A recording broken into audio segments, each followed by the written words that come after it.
ਸਾਡੇ ਜਿਹੜੇ ਮਿਸਤਰੀ ਸਿੰਘ ਆਪਣੇ ਸੰਦ ਬਣਾਉਂਦੇ ਆ ਉਹ ਕਿਸ ਤਰ੍ਹਾਂ ਉਰੇ ਸਸਤੇ ਵਧੀਆ ਤੇ ਕਿਸ ਗੇੜ ਦੇ ਵਿੱਚ ਪਾਕਿਸਤਾਨ ਪਹੁੰਚਦੇ ਆ ਉਹਦੇ ਬਾਰੇ ਅਦਾਨੀ ਅੰਬਾਨੀ ਦਾ ਰੋਲ ਦੱਸਿਆ ਕਿ 80,000 ਦਾ ਰੀਪਰ ਬਣਿਆ ਉਰੇ ਟਰੱਕ ਤੇ ਚੜਾਇਆ ਗੁਜਰਾਤ ਭੇਜਿਆ ਗੁਜਰਾਤੀ ਨੂੰ ਪੈਸੇ ਦੇ ਥੱਲੇ ਲਾਉਣ ਦੇ ਗੁਜਰਾਤੀ ਨੂੰ ਪੈਸੇ ਦਿੱਤੇ ਗੋਦਾਮ 'ਚ ਰੱਖਣ ਦੇ ਉੱਥੇ ਸੰਭਾਲਣ ਦੇ ਗੁਜਰਾਤੀ ਨੂੰ ਪੈਸੇ ਦਿੱਤੇ ਕਿਸ਼ਤੀ ਤੇ ਚੜਾਉਣ ਤੇ ਗੁਜਰਾਤੀ ਦੀ ਕਿਸ਼ਤੀ ਤੇ ਕਿਰਾਇਆ ਦਿੱਤਾ ਉੱਥੇ ਜਾ ਕੇ ਦੁਬਈ ਪਹੁੰਚੀ ਉੱਥੇ ਜਾ ਕੇ ਲਹਾ ਕੇ ਗੁਜਰਾਤੀ ਦੇ ਗੋਦਾਮ 'ਚ ਰੱਖਤੀ ਉੱਥੋਂ ਫਿਰ ਕੱਢ ਕੇ ਫਿਰ ਕਿਸ਼ਤੀ ਤੇ ਚੜਾ ਕੇ ਆਪਣੇ ਸਿੰਧੀ ਭਰਾ ਕਰਾਚੀ ਦੇ ਪੋਰਟ 'ਤੇ ਭੇਜਿਆ ਉੱਥੋਂ ਲਾਇਆ ਉੱਥੇ ਦਾ ਸਿੰਧੀ ਭਰਾ ਚੱਕ ਕੇ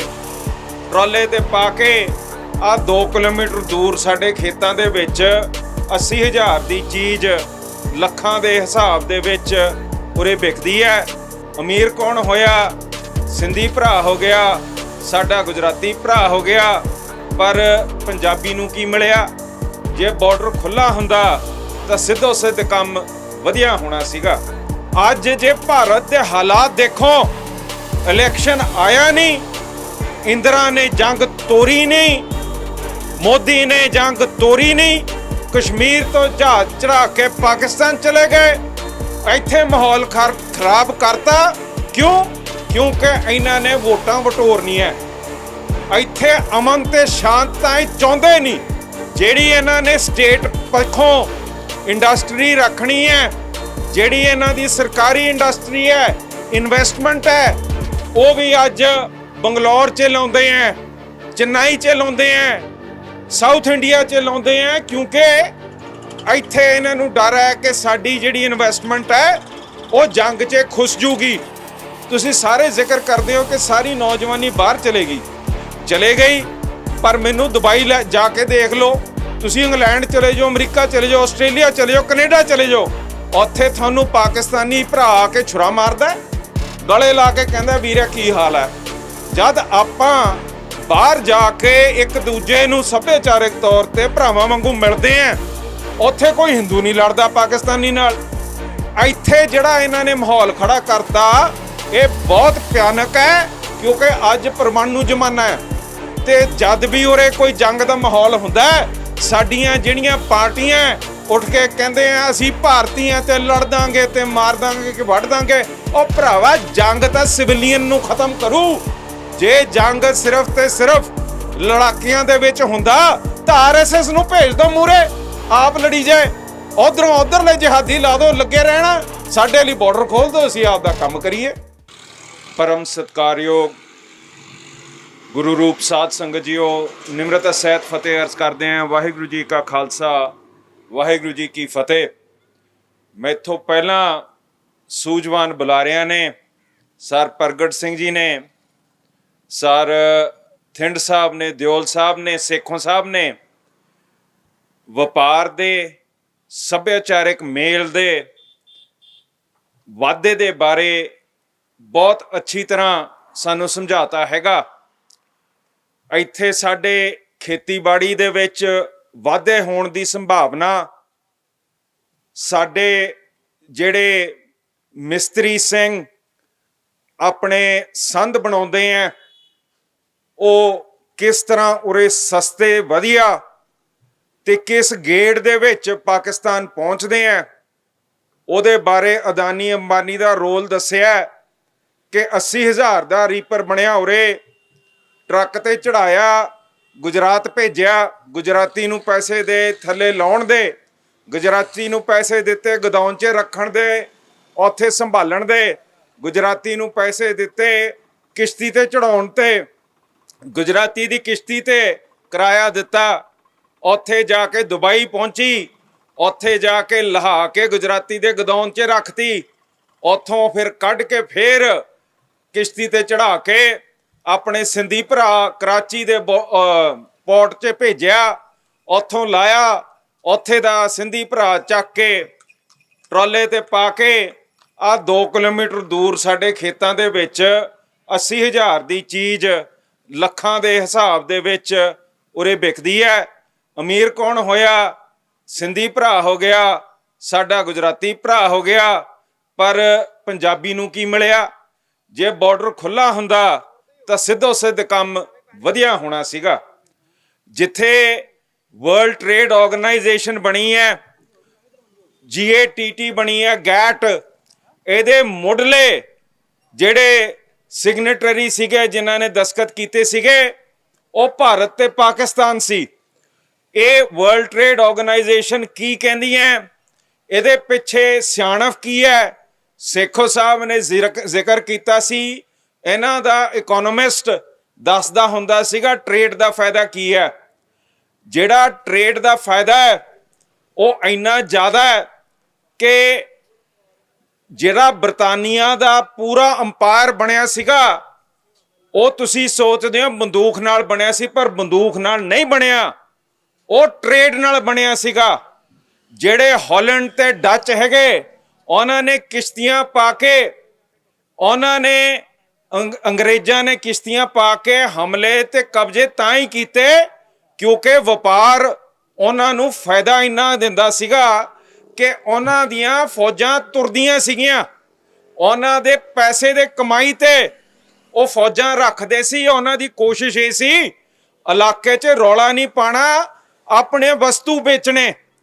ਸਾਧ ਸੰਗਤ ਜੀ, ਅੱਜ ਜੇ ਭਾਰਤ ਦੇ ਹਾਲਾਤ ਦੇਖੋ, ਇਲੈਕਸ਼ਨ ਆਇਆ ਨਹੀਂ, ਇੰਦਰਾ ਨੇ ਜੰਗ ਤੋਰੀ ਨਹੀਂ, ਮੋਦੀ ਨੇ ਜੰਗ ਤੋਰੀ ਨਹੀਂ, ਕਸ਼ਮੀਰ ਤੋਂ ਜਹਾਜ਼ ਚੜਾ ਕੇ ਪਾਕਿਸਤਾਨ ਚਲੇ ਗਏ, ਇੱਥੇ ਮਾਹੌਲ ਖਰਾਬ ਕਰਤਾ।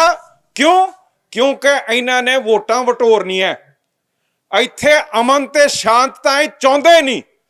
ਜਿੱਥੇ ਵੀ ਇਹਨਾਂ ਨੇ ਵੋਟ ਲੈਣੀ ਹੈ, ਪਹਿਲਾਂ ਮੁਸਲਮਾਨ ਨੂੰ ਮਾਰਨਾ, ਨਹੀਂ ਫਿਰ ਸਿੱਖਾਂ ਨੂੰ ਦਬਾਉਣਾ ਹੈ।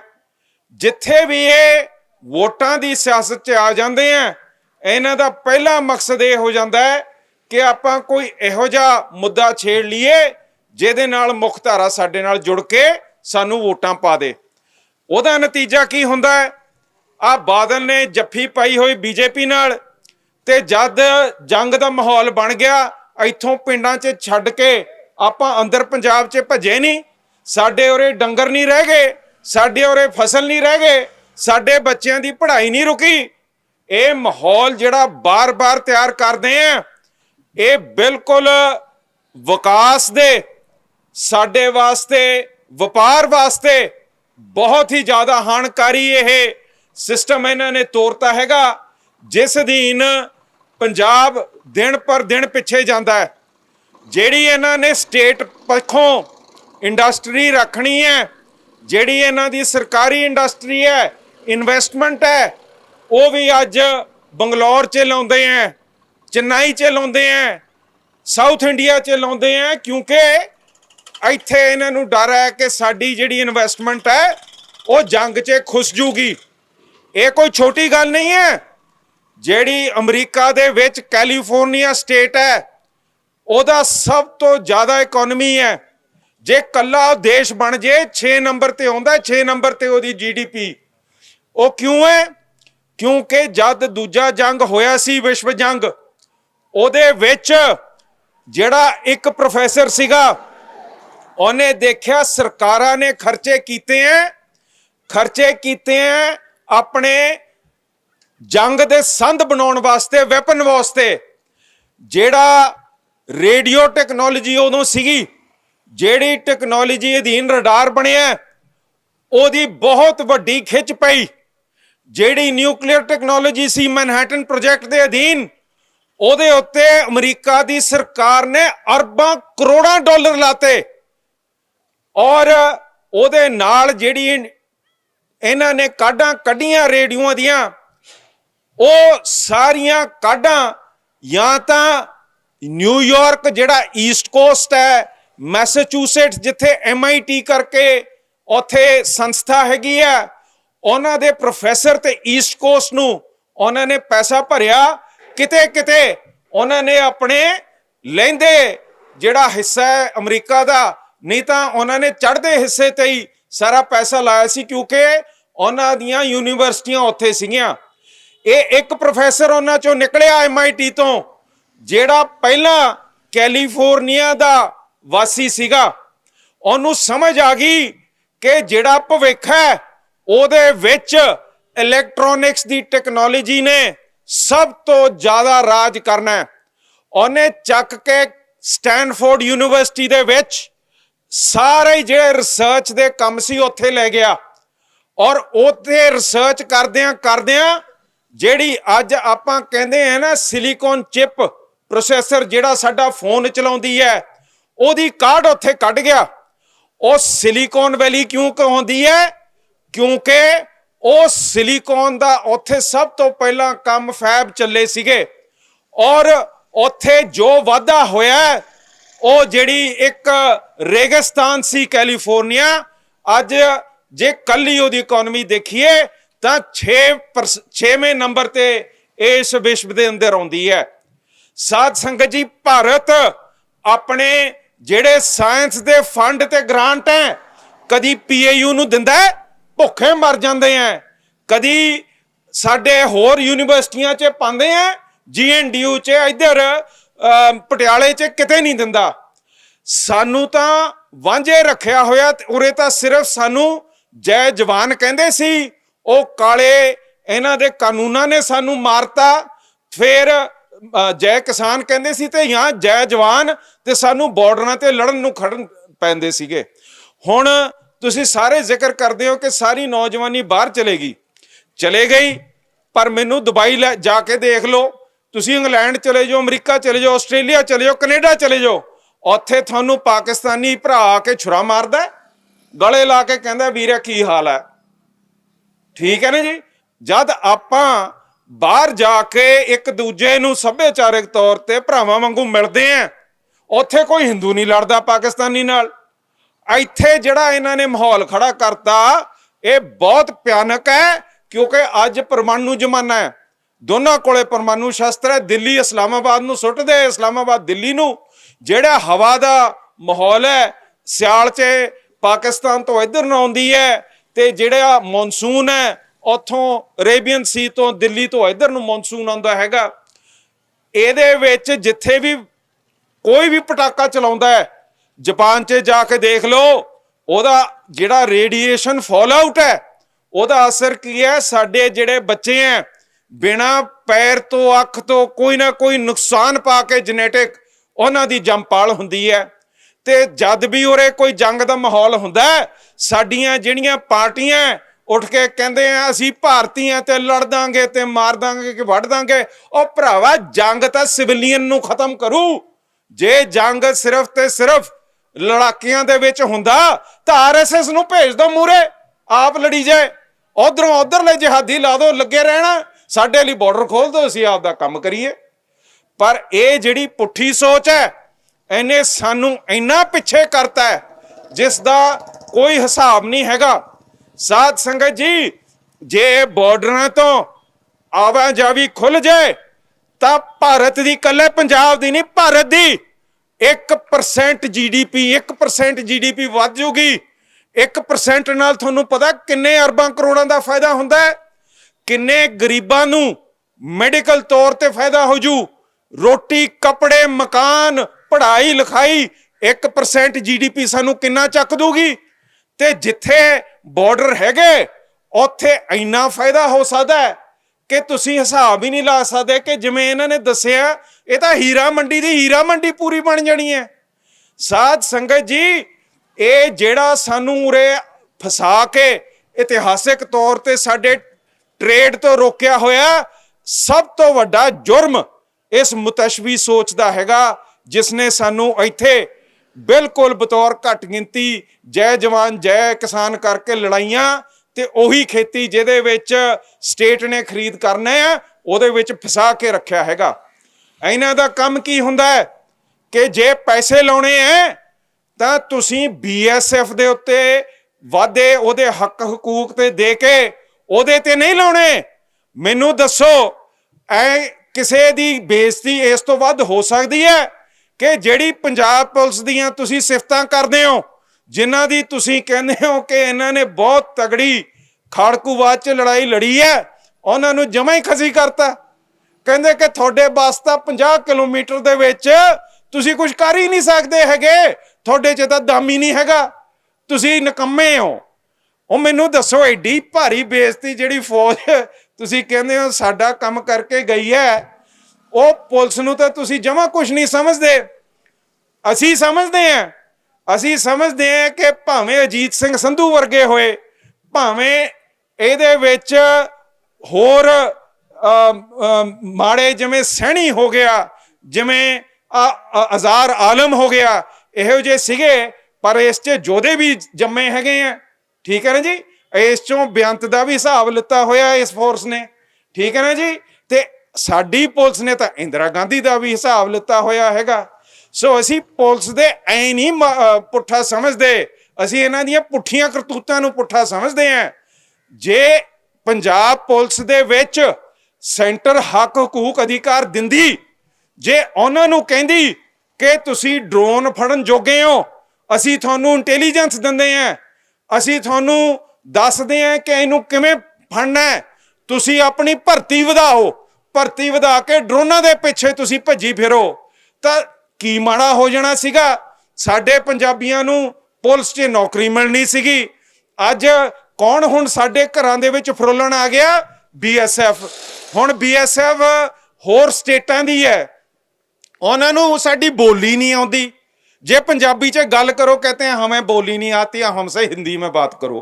ਭਰਾਵਾ ਠੀਕ ਹੈ, ਤੇਰਾ ਸੱਭਿਆਚਾਰ ਹੈ, ਪਰ ਜੇ ਪੰਜਾਬ ਦੇ ਵਿੱਚ ਤੂੰ ਘਰਾਂ ਦੇ ਵਿੱਚ ਵੜਨਾ ਹੈ, ਘੱਟੋ ਘੱਟ ਤੈਨੂੰ ਇੱਥੇ ਦੀ ਬੋਲੀ ਤਾਂ ਆਉਣੀ ਚਾਹੀਦੀ ਹੈ, ਨਹੀਂ ਤਾਂ ਫਿਰ ਪੁੱਠੇ ਕੰਮ ਹੋਣਗੇ।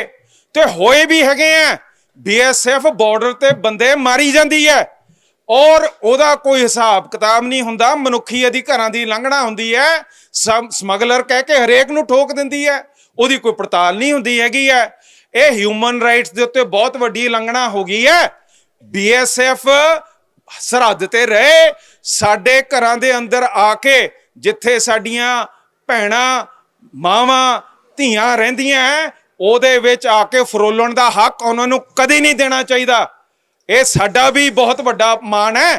ਤੁਹਾਨੂੰ ਯਾਦ ਹੋਣਾ ਜਦ ਪ੍ਰੈਜ਼ੀਡੈਂਟ ਰੂਲ ਸੀਗਾ, ਉਦੋਂ ਅੰਮ੍ਰਿਤਸਰ ਜ਼ਿਲ੍ਹੇ ਦੇ ਵਿੱਚ ਪਿੰਡ ਕੱਕੜ ਦੇ ਵਿੱਚ ਉਹਨਾਂ ਨੇ 5 ਪੰਚਾਇਤਾਂ ਦੇ ਸਰਪੰਚ ਬੁਲਾ ਕੇ ਇਕੱਠੇ ਕੀਤਾ, ਤੇ ਬ੍ਰਿਗੇਡੀਅਰ ਸਿਨਹਾ ਜਿਹੜਾ ਬਿਹਾਰ ਰੈਜੀਮੈਂਟ ਦਾ ਮੁਖੀ ਸੀ, ਉਹਨੇ ਖੜ ਕੇ ਉੱਥੇ ਕਿਹਾ ਕਿ ਤੁਸੀਂ ਪਨਾਹ ਦਿੰਦੇ ਹੋ ਖਾੜਕੂਆਂ ਨੂੰ, ਜੇ ਮੈਨੂੰ ਪਤਾ ਲੱਗ ਗਿਆ ਕਿ ਤੁਸੀਂ ਪਨਾਹ ਹਜੇ ਵੀ ਦਿੰਦੇ ਹੋ ਤਾਂ ਮੈਂ ਆਪਣਾ ਬਿਹਾਰ ਰੈਜੀਮੈਂਟ ਲਿਆ ਕੇ ਤੁਹਾਡੀ ਨਸਲ ਸੋਧ ਦੇਣੀ ਹੈ। ਸਾਧ ਸੰਗਤ ਜੀ, ਜਦ ਬਾਹਰਲੇ ਬੰਦੇ ਆ ਕੇ ਪੰਜਾਬੀਆਂ ਨਾਲ ਇਹੋ ਜਿਹਾ ਗੱਲਾਂ ਕਰਦੇ ਆ ਤਾਂ ਫਿਰ ਇੱਥੇ ਅਸੀਂ ਭੜਕਾਂਗੇ ਨਹੀਂ, ਅਸੀਂ ਆਪਣੇ ਹੱਕ ਹਕੂਕ ਤੇ ਪਹਿਰਾ ਨਹੀਂ ਦੇਵਾਂਗੇ।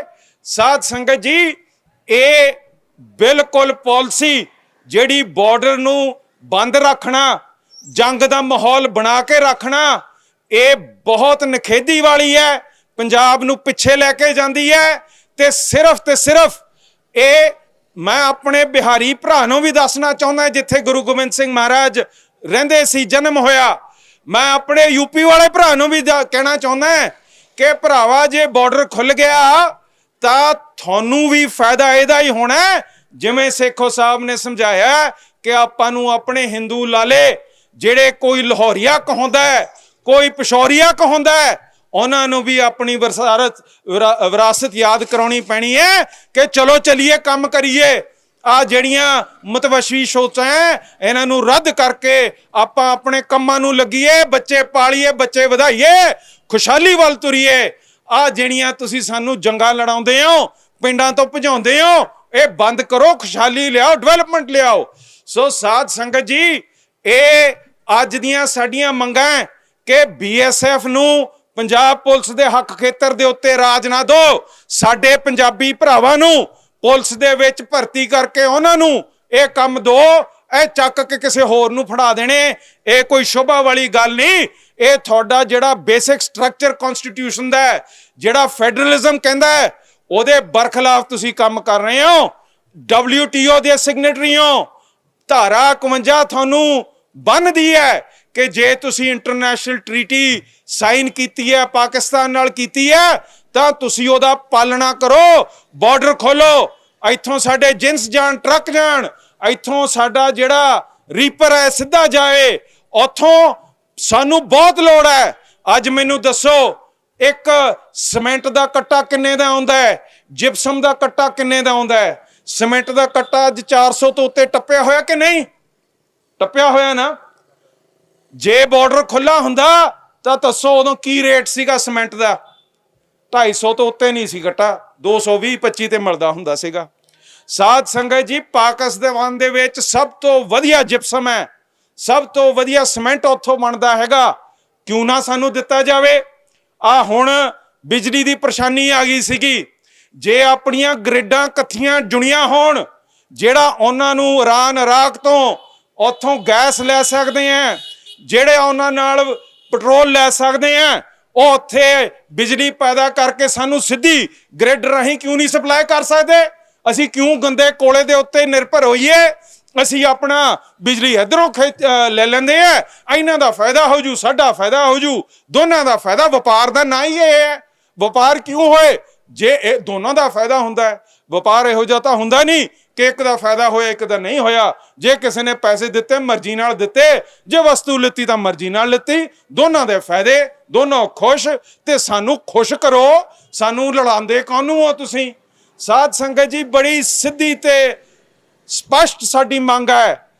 ਇੱਕ ਤਾਂ BSF ਗੋ ਬੈਕ। ਤੁਹਾਡਾ ਕੰਮ ਕੀ ਹੈ? ਉਰੇ ਸਾਡੇ ਟਰੱਕ ਚੈਕਿੰਗ ਪੁਆਇੰਟ ਨਹੀਂ ਹੈਗੇ।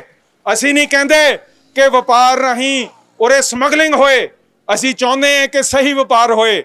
ਜੇ ਸਮਗਲਿੰਗ ਨਹੀਂ ਹੋਣੀ, ਫਿਰ BSF ਚੈਕਿੰਗ ਤੇ ਲੱਗੇ, ਬਾਰਡਰ ਸਿਕਿਉਰਿਟੀ ਤੇ ਲੱਗੇ। ਅਸੀਂ ਚਾਹੁੰਦੇ ਹਾਂ ਕਿ ਉਰੇ ਟਰੱਕ ਚੈਕਿੰਗ ਪੁਆਇੰਟ ਵੱਧ ਤੋਂ ਵੱਧ ਖੋਲੇ ਜਾਣ ਤਾਂ ਕਿ ਆਵਾਜਾਈ ਛੇਤੀ ਹੋਏ ਤੇ ਵਧੀਆ ਹੋਏ। ਅਸੀਂ ਚਾਹੁੰਦੇ ਹਾਂ ਜੇ BSF ਤੇ ਪੈਸੇ ਲਾਉਣੇ ਹੈ ਤਾਂ ਤੁਸੀਂ BSF ਨੂੰ ਆਪਣੀਆਂ ਐਕਸਰੇ ਮਸ਼ੀਨਾਂ ਲੈ ਕੇ ਦਿਓ, ਜਿਹਦੇ ਨਾਲ ਟਰੱਕ ਲੰਘਦੇ ਸਾਰੀ ਸਾਰਾ ਕੁਝ ਦਿਖ ਜਾਂਦਾ। ਜਿਵੇਂ ਆਪਾਂ ਹੁਣ 에ਅਰਪੋਰਟਾਂ ਤੇ ਜਾਂਦੇ ਆ, ਨਾਲ ਦੀ ਨਾਲ ਸਾਰਾ ਕੁਝ ਐਕਸਰੇ ਤੇ ਆ ਜਾਂਦਾ। ਉਹਦੇ ਨਾਲ ਆਪਾਂ ਸਿਕਿਉਰਿਟੀ ਪੈਦਾ ਕਰੀਏ। ਉਹ BSF ਵਾਲਿਓ, ਸਾਡੇ ਘਰਾਂ 'ਚ ਨਾ ਵੜੋ, ਬਾਰਡਰ ਤੇ ਇੱਥੇ ਵਧੀਆ ਕੰਮ ਕਰਕੇ ਸਾਨੂੰ ਆਵਾਜਾਈ ਖੋਲ ਕੇ ਦਿਓ। ਇਹ ਤੁਹਾਡਾ ਕੰਮ ਹੈ। ਤੁਹਾਡਾ ਨਾਂ ਹੀ ਬਾਰਡਰ ਸਿਕਿਉਰਿਟੀ ਫੋਰਸ ਹੈ। ਤੁਹਾਡਾ ਨਾਂ border security force and Punjab police ਨਹੀਂ ਹੈ। ਪੰਜਾਬ ਪੁਲਿਸ ਹੈ। ਬਾਰਡਰ ਸਿਕਿਉਰਿਟੀ ਫੋਰਸ ਹੈ। ਤੇ ਏਦਾਂ ਹੀ ਹੋਣਾ ਚਾਹੀਦਾ। ਸੋ ਸਾਧ ਸੰਗਤ ਜੀ, ਅੱਜ ਮੈਂ ਇੱਕ ਹੋਰ ਬੇਨਤੀ ਕਰਨੀ ਹੈ। ਜਿਹੜੀ ਸ਼ਹਾਦਤ ਤੇ ਆਪਾਂ ਖੜੇ ਆ, ਭਾਈ ਸਤਵੰਤ ਸਿੰਘ, ਬੇਅੰਤ ਸਿੰਘ, ਉਹਨਾਂ ਨੂੰ ਅਸੀਂ ਯਾਦ ਕਿਉਂ ਕਰਦੇ ਹਾਂ? ਕਿਉਂਕਿ ਗੁਰੂ ਸਾਹਿਬ ਦੇ ਉੱਤੇ ਬੇਅਦਬੀ ਹੋਈ, ਹਰਮੰਦਰ ਸਾਹਿਬ ਦੇ ਉੱਤੇ ਹਮਲੇ ਹੋਏ, ਅਕਾਲ ਤਖਤ ਸਾਹਿਬ ਢਹਿ ਗਏ। ਉਹਨਾਂ ਨੂੰ ਅਸੀਂ ਯਾਦ ਕਰਦੇ ਹਾਂ ਤੇ ਭਾਰਤ ਨੂੰ ਵੀ ਯਾਦ ਦਿਵਾਉਂਦੇ ਹਾਂ ਕਿ ਇਹੋ ਜਿਹੇ ਕੰਮ ਨਾ ਕਰਿਆ ਕਰੋ, ਬਣਾ ਕੇ ਰੱਖਿਆ ਕਰੋ। ਤੁਸੀਂ ਹਮੇਸ਼ਾ ਪੁੱਠੇ ਕੰਮ ਕਰਵਾ ਲੈਂਦੇ ਹੋ। ਅੱਜ ਵੀ ਅਸੀਂ ਇਹੋ ਜਿਹੀ ਸਥਿਤੀ 'ਤੇ ਖੜੇ ਹਾਂ ਕਿ ਬਰਕਾੜੀ ਦੇ ਵਿੱਚ ਪੰਜਾਬ ਪੁਲਿਸ ਨੇ ਫਾਇਰਿੰਗ ਕਰਕੇ 2 ਨੌਜਵਾਨ ਮਾਰੇ ਹੋਏ ਹੈ। ਔਰ ਗੁਰੂ ਸਾਹਿਬ ਦੀ ਬੇਅਦਬੀ, ਅੰਗ ਪਾੜ ਕੇ ਗੰਦੀਆਂ ਨਾਲੀਆਂ 'ਚ ਸੁੱਟ ਕੇ ਫੂਕ ਕੇ ਸਿੱਖ ਕੌਮ ਬਹੁਤ ਲੰਬੇ ਸਮੇਂ ਤੋਂ ਇਨਸਾਫ ਭਾਲਦੀ ਹੈ। ਇਨਸਾਫ ਭਾਲਦੀ ਹੈ ਕਿਉਂਕਿ ਸਾਨੂੰ ਬਰਦਾਸ਼ਤ ਨਹੀਂ ਕਿ ਸਾਡੇ ਗੁਰੂ ਨਾਲ ਇਹੋ ਜਿਹਾ ਕੰਮ ਹੋਏ। ਉਸ ਸਮੇਂ ਵੀ ਬੇਅੰਤ ਸਿੰਘ ਜੀ, ਸਤਵੰਤ ਸਿੰਘ ਜੀ ਸਾਡੇ ਸਤਿਕਾਰਯੋਗ ਹੈ ਕਿਉਂਕਿ ਉਹਨਾਂ ਨੇ ਉਹ ਬਰਦਾਸ਼ਤ ਨਹੀਂ ਕੀਤਾ ਕਿ ਹਰਮੰਦਰ ਸਾਹਿਬ ਦੇ ਉੱਤੇ ਹਮਲੇ ਹੋਣ। ਉਹਨਾਂ ਨੇ ਉਹਦਾ ਬਦਲਾ ਲਿੱਤਾ। ਅਸੀਂ 2000 ਦਿਨ ਤੋਂ ਉੱਤੇ 6 ਸਾਲ ਧਰਨਿਆਂ 'ਚ ਬੈਠੇ ਹਾਂ। ਹੁਣ ਅਸੀਂ ਫੇਰ 28 ਤਰੀਕ ਨੂੰ ਬਰਗਾੜੀ 'ਚ ਕਾਨਫਰੰਸ 'ਚ ਜਾਣਾ ਹੈ। ਕਿਉਂਕਿ ਗੁਰੂ ਸਾਹਿਬ ਦੇ ਉੱਤੇ ਹੋਏ ਹਮਲੇ, ਉਹਦਾ ਕੋਈ ਇਨਸਾਫ ਨਹੀਂ ਦਿੱਤਾ ਹੈਗਾ। ਜਦ ਅਸੀਂ ਉੱਥੇ ਜਾਵਾਂਗੇ, ਅਸੀਂ ਦਲੀਲ ਅਪੀਲ ਕਰਾਂਗੇ, ਅਸੀਂ ਕਾਨੂੰਨ ਦੇ ਦਾਇਰੇ ਦੇ ਵਿੱਚ ਬੇਨਤੀਆਂ ਕਰਾਂਗੇ।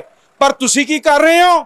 ਬਾਦਲ ਸਾਹਿਬ ਨੇ ਉਹਦੇ ਉੱਤੇ ਕੋਈ ਅਮਲ ਨਹੀਂ ਕੀਤਾ। ਨਾ ਸੈਣੀ ਨੂੰ, ਨਾ ਹੋਰ ਕੋਈ ਪੁਲਸੀਏ ਨੂੰ ਸਜ਼ਾ ਲਾਈ, ਨਾ ਉਹਨੂੰ ਅੰਦਰ ਕੀਤਾ। ਫੇਰ ਸਾਧ ਸੰਗਤ ਜੀ, ਉਸ ਤੋਂ ਉਪਰੰਤ ਤੁਸੀਂ ਦੇਖ ਲਓ, ਆ ਹਾਈ ਕੋਰਟ ਦੇ ਜੱਜਾਂ ਨੇ, ਇੱਕ ਨੇ ਕਹਿਤਾ ਕਿ ਸਿੱਟ ਦੀ ਕਹਾਣੀ ਉਹ ਗਲਤ ਹੈ, ਦੂਜੇ ਨੇ ਕਹਿਤਾ ਕਿ ਸਿਆਸੀ ਮਾਹੌਲ ਕਰਕੇ ਅਸੀਂ ਅੱਜ ਤੁਹਾਡੀ ਸੁਣਵਾਈ ਨਹੀਂ ਕਰਨੀ ਜਿੰਨੀ ਦੇਰ ਸਿਆਸੀ ਮਾਹੌਲ ਨਹੀਂ ਠੀਕ ਹੁੰਦਾ। ਭਲੇ ਮਾਨਸਾ, ਸਿਆਸੀ ਮਾਹੌਲ ਤਾਂ ਜਿਹੜੀ ਵੀ ਸਰਕਾਰ ਆਊਗੀ ਉਹਦੇ ਹੱਥ 'ਚ ਹੈ। ਅਟਾਰਨੀ ਜਨਰਲ ਉਹਨੇ ਲਾਉਣਾ ਹੈ, ਉਹਨੇ ਹੀ ਜਾ ਕੇ, ਬਾਦਲ ਨੇ ਆਪਣਾ ਲਾਇਆ ਸੀ, ਕਾਂਗਰਸ ਨੇ ਆਪਣਾ ਲਾਇਆ, ਹੁਣ ਹੋਰ ਲਾਤਾ। ਜਿਹੜੀ ਅਗਲੀ ਸਰਕਾਰ ਹੋਊਗੀ, ਜੇਤੂ ਹੋਊਗੀ, ਉਹਨੇ ਅਟਾਰਨੀ ਜਨਰਲ ਲਾਣਾ, ਉਹਨੇ ਕੇਸ ਚਲਾਣਾ। ਇਹ ਤਾਂ ਮਾਹੌਲ ਰਹਿਣਾ ਹੀ ਏਦਾਂ ਹੈ, ਇਹ ਤਾਂ ਸੰਵਿਧਾਨ ਕਹਿੰਦਾ ਹੈ। ਤੇ ਜਿਹੜੇ ਸਾਨੂੰ ਕਹਿੰਦੇ ਆ ਕੋਰਟਾਂ 'ਚ ਸਿਆਸਤ ਆ ਰਹੀ ਹੈ, ਇਹ ਕੋਈ ਸੋਚਣ ਵਾਲੀ ਗੱਲ ਨਹੀਂ ਹੈਗੀ, ਉਹ ਤਾਂ ਹਮੇਸ਼ਾ ਹੁੰਦੀ ਹੈ। ਸਾਧ ਸੰਗਤ ਜੀ, ਜੇ ਜਸਟਿਸ ਡਿਲੇਡ ਹੈ, ਜਸਟਿਸ ਡਿਨਾਈਡ ਹੈ, ਇਹ ਇੱਕ ਬਹੁਤ ਵੱਡਾ ਸੋਚਣ ਵਾਲੀ ਗੱਲ ਹੈ। 6 ਸਾਲ ਹੁਣ ਉਡੀਕਦੇ ਰਹੇ ਆ। ਹੁਣ ਸਾਧ ਸੰਗਤ ਜੀ, ਉਨੀ ਦੇਰ 'ਚ ਵੱਧਦੇ ਜਿੱਥੇ ਖਾਲਸਾ ਪੰਥ ਪੈਦਾ ਹੋਇਆ ਸੀ ਉੱਥੇ ਵੀ ਸਿਗਰਟਾਂ ਜਾ ਕੇ ਇਹਨਾਂ ਨੇ ਸੁੱਟਦੀਆਂ। ਤੇ ਮੈਨੂੰ ਦੱਸੋ, ਫਿਰ ਸਾਡੀ ਤਾਂ ਰੋਜ਼ ਬੇਇੱਜ਼ਤੀ ਹੋ ਰਹੀ ਹੈ। ਫਿਰ ਮੈਨੂੰ ਦੱਸੋ, ਜੇ ਤੁਸੀਂ ਕੁਛ ਨਹੀਂ ਕਰਨਾ, ਫਿਰ ਗੁਰੂ ਕੇ ਸਿੱਖ ਐਂ ਬੈਠੇ ਰਹਿਣਗੇ? 6 ਸਾਲ ਤਰਲੇ ਮਿੰਨਤਾਂ ਤੁਹਾਡੀਆਂ ਕੀਤੀਆਂ, 28 ਤਰੀਕ ਨੂੰ ਫੇਰ ਬੇਨਤੀਆਂ ਕਰਨ ਲੱਗੇ ਆ। ਤੇ ਮੇਰੇ ਸਤਿਕਾਰਯੋਗ ਭਾਰਤ ਦੇਸ਼, ਜੇ ਤੁਸੀਂ ਜਸਟਿਸ ਨਹੀਂ ਦੇਣੀ, ਫਿਰ ਗੁਰੂ ਸਾਹਿਬ ਲਈ ਇਨਸਾਫ ਕੌਣ ਲਊਗਾ? ਐ ਤਾਂ ਹੈ ਨਹੀਂ ਕਿ ਕੋਈ ਨਹੀਂ ਲਊਗਾ, ਫੇਰ ਚੀਕਾਂ ਨਿਕਲਣੀਆਂ।